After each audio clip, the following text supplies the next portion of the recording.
میرا مطلب وہ اپنی بات کے لیے مناسب الفاظ سوچنے لگا۔ دیکھیے غفار بھائی، آپ کو جو بھی بولنا ہے بلا جھجک بولے، میں سن رہی ہوں۔ آئی نور کی بات سے غفار کو تھوڑی ڈھارس ملی۔ آج آپ نے جس بچے کو دیکھا تھا وہ میرا ہی بیٹا ہے، مگر وہ لڑکی میری بیوی نہیں۔ مطلب کہ آج سے 4 سال پہلے ہم ایک دوسرے کو پسند کرتے تھے، شادی بھی کرنے والے تھے، لیکن آئمہ کو میرا کردم دادا کے لیے کام کرنا پسند نہیں تھا۔ اس لیے آئمہ نے شادی کے لیے یہ شرط رکھی تھی کہ میں یہ سب چھوڑ دوں، اور آپ نے نہیں چھوڑا، اس لیے وہ آپ کو چھوڑ کر چلی گئی، یہاں تک کہ وہ ماں بننے والی ہے۔ یہ بات بھی آپ سے چھپائی، یہی کہنا چاہتے ہیں؟ عادت سے مجبور آئی نور اس کی بات کاٹتے ہوئے بولی۔ جی، غفار دھیرے سے بولا، نظر ہنوز جھکی تھی۔ تو آپ مجھ سے کیا چاہتے ہیں؟ وہ اس کے خاموش ہونے پر پوچھ بیٹھی۔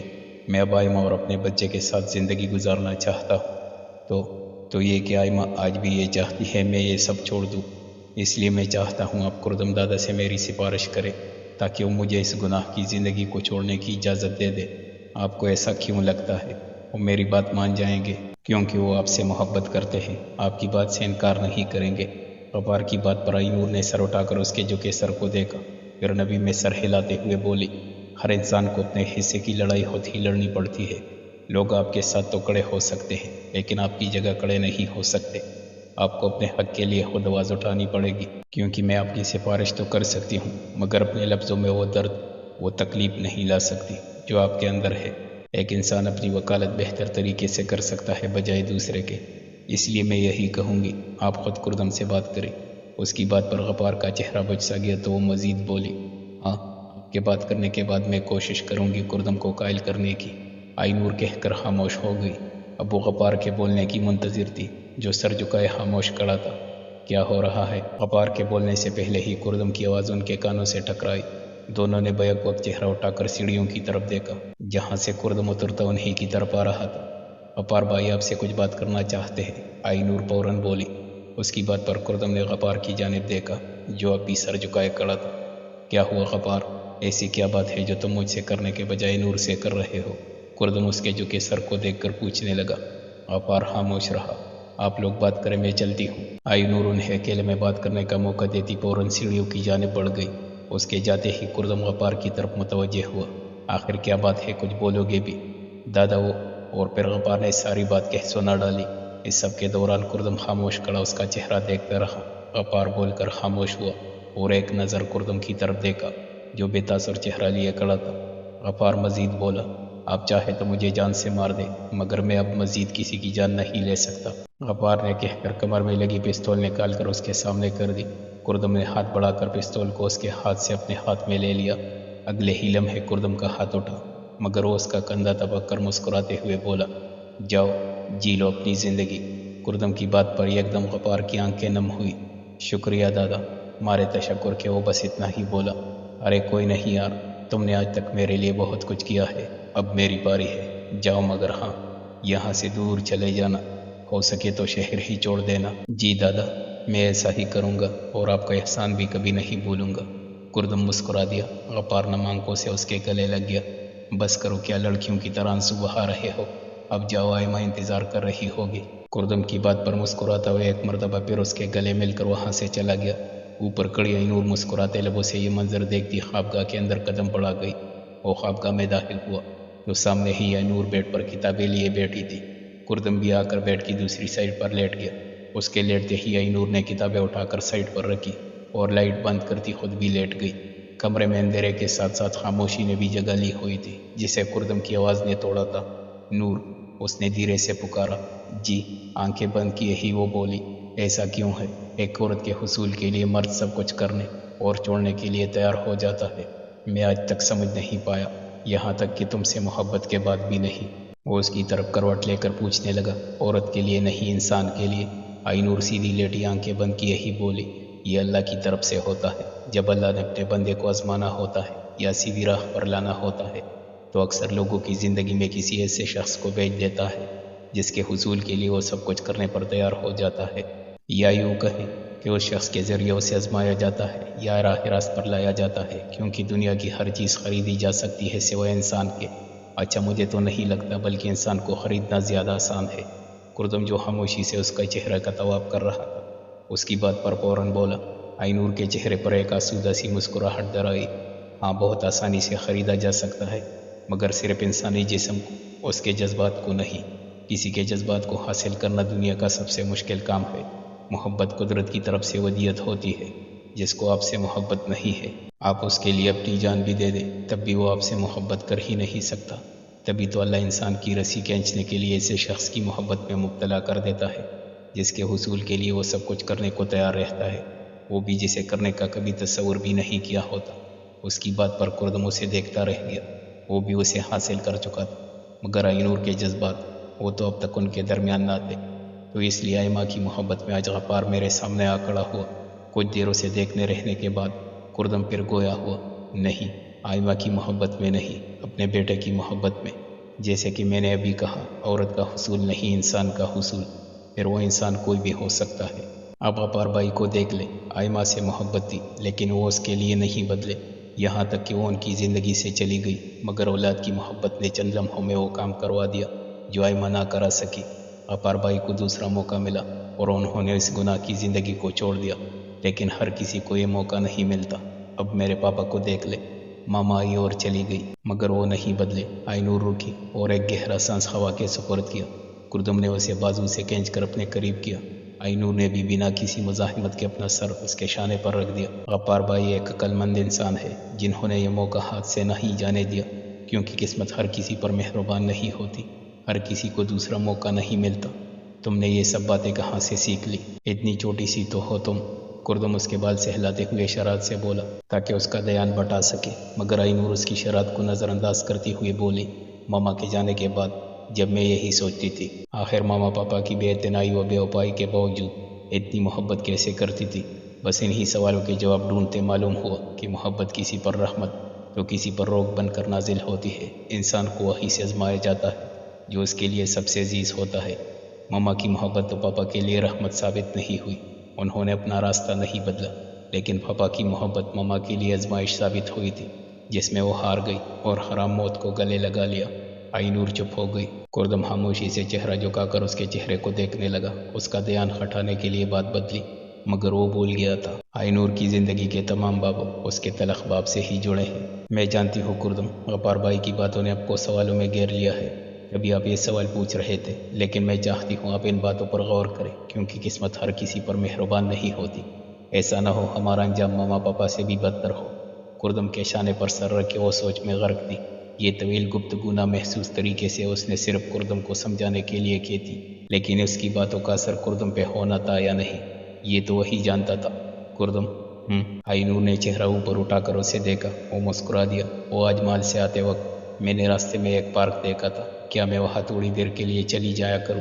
کردم کی مسکراہٹ سمٹی، وہ ایک دم سنجیدہ ہوا۔ وہ گھر سے زیادہ دور نہیں ہے، بس تھوڑی دیر کے لیے، آئینور جلدی سے بولی، مگر کردم یوں ہی خاموش رہا۔ شاید اسے یہ بات ناگوار گزری تھی۔ اسے خاموش دیکھ کر آئینور نے اپنا چہرہ واپس جھکا لیا۔ تبھی کردم کی آواز نے اس خاموشی کو ختم کیا، ٹھیک ہے، لیکن روز روز نہیں، ہفتے میں صرف ایک بار، اور وہ بھی رحیم کے ساتھ جانا پڑے گا۔ اس کی بات پر آئینور کا چہرہ کھل اٹھا۔ ٹھیک ہے، خوشی سے چور لہجے میں کہتی اس نے آنکھیں موند لی۔ رات بھر بارش برسنے کے باعث صبح جا کر موسم کچھ قدرے خوشگوار ہوا تھا۔ ایسے میں وہ تیز رفتاری سے چلتا، اس چھوٹے سے گھر کے سامنے جا رکا، بیل بجا کر اندر سے کسی کے آنے کا انتظار کرتا کہ فوراً ہی دروازہ کھلا۔ کہاں رہ گئے تھے غفار؟ میں کب سے انتظار کر رہی ہوں، بس کچھ سامان لینے گیا تھا، غفار بولتا ہوا اندر بڑھا۔ آئمہ بھی اس کے پیچھے چلتی کمرے میں آ گئی، جہاں ان کا بیٹا علی کھلونوں سے کھیل رہا تھا۔ پاپا، وہ غفار کو دیکھتے ہی اس کی گود میں لپکا۔ میرے شیر میرے شیر۔ غفار نے اسے اٹھا کر اس کے گال چومے۔ آئمہ ان دونوں کو دیکھ کر مسکرانے لگی۔ تم نے سامان پیک کر لیا نا؟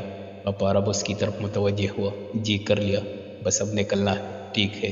غفار علی کو اسے دے کر سامان کی طرف بڑھ گیا۔ تم یہ پہن لو، غفار نے اس کی جانب ایک شاپر بڑھایا۔ آئمہ اسے تھام کر کمرے میں چلی گئی۔ تھوڑی دیر بعد وہ باہر آئی تو عبایا پہنا ہوا تھا۔ چلو اب چلتے ہیں، غفار اسے دیکھ کر بولا اور بیگ تامے دروازے کی طرف بڑھ گیا۔ آئمہ اور علی بھی اس کے ساتھ ہو لیے۔